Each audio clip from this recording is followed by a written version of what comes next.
Hello viewers, welcome back to my channel home to hotel recipes. இந்த வீடியோவில் நம்ம மிளகு தக்காளி கீரை மண்டி எப்படி பண்ணுறதுன்னு பார்க்க போகிறோம். இது வந்து வெயில் காலத்துக்கு ஏற்ற உணவு.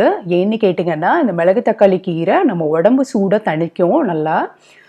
இதுக்கு தேவையான பொருள் என்னென்னு பார்ப்போம்.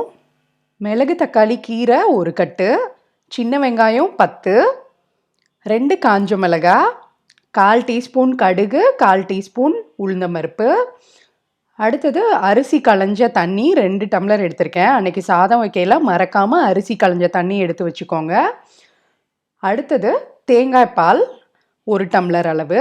தேங்காய் வந்து ஒரு 3லேருந்து 4 டீஸ்பூன் அளவு எடுத்துக்கோங்க. அதை 1 டம்ளர் தண்ணி ஊற்றி நல்ல திக்கான பால் ஒரே பாலாக எடுத்து வச்சுக்கோங்க. தேவையான அளவு உப்பு. அடுப்பில் ஒரு கடாயில் 2 டீஸ்பூன் அளவு எண்ணெய். நீங்கள் என்ன யூஸ் பண்ணுறீங்களோ அதே ஊற்றிக்கோங்க. எண்ணெய் நல்லா காஞ்சதும் இதில் 1/4 டீஸ்பூன் அளவு கடுகு, கடுகு நல்லா பொரிஞ்சதுக்கு அப்புறமா 1/4 டீஸ்பூன் அளவு உளுந்தம்பருப்பு. உளுந்தம்பருப்பு லைட்டாக கலர் சேஞ்ச் ஆகட்டும். நல்லா இந்த மாதிரி ப்ரௌன் கலரில் ஆனதுக்கு அப்புறமா 2 காஞ்ச மிளகாய் கிள்ளி போட்டிருக்கேன். இது வந்து நல்லா கலர் சேஞ்ச் ஆகட்டும், கொஞ்சம் டார்க் ப்ரௌன் கலரில் மாறணும் இந்த மாதிரி. இதுக்கு அடுத்தது நம்ம வச்சுருந்த சின்ன வெங்காயத்தை கட் பண்ணி போட்டுக்கிறேன். சின்ன வெங்காயம் நல்லா வதங்கட்டும். சீக்கிரம் வதங்குறதுக்காக கொஞ்சமாக உப்பு போட்டு வதக்குங்க. நல்லா இந்த மாதிரி சீக்கிரமாக வதங்கிடும்.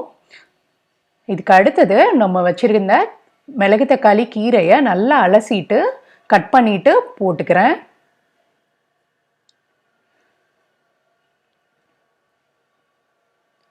இப்போ நல்லா வதங்கிருச்சு கீரையிலேருந்து கொஞ்சம் தண்ணி விடும் பாருங்கள். இந்த மாதிரி தண்ணி விட்டதுக்கப்புறமா இந்த தண்ணி ஃபுல்லாக வத்துற அளவுக்கு அடுப்பிலே நல்லா வதக்கணும். இப்போ பாருங்கள், தண்ணி ஃபுல்லாக வத்திருச்சு. இப்போ இதுக்கு அடுத்தது தான் நம்ம வச்சுருந்த அரிசி களைஞ்ச தண்ணி 2 டம்ளரை ஊற்றுறோம்.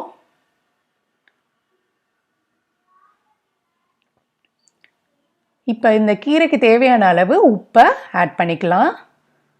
இப்போ இதை நல்லா மிக்ஸ் பண்ணிவிட்டு பேனை மூடி போட்டுருவோம். கீரை நல்லா வேகட்டும்.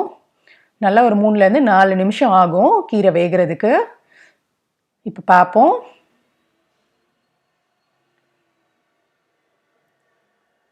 நல்லா வெந்துருச்சு கீரை.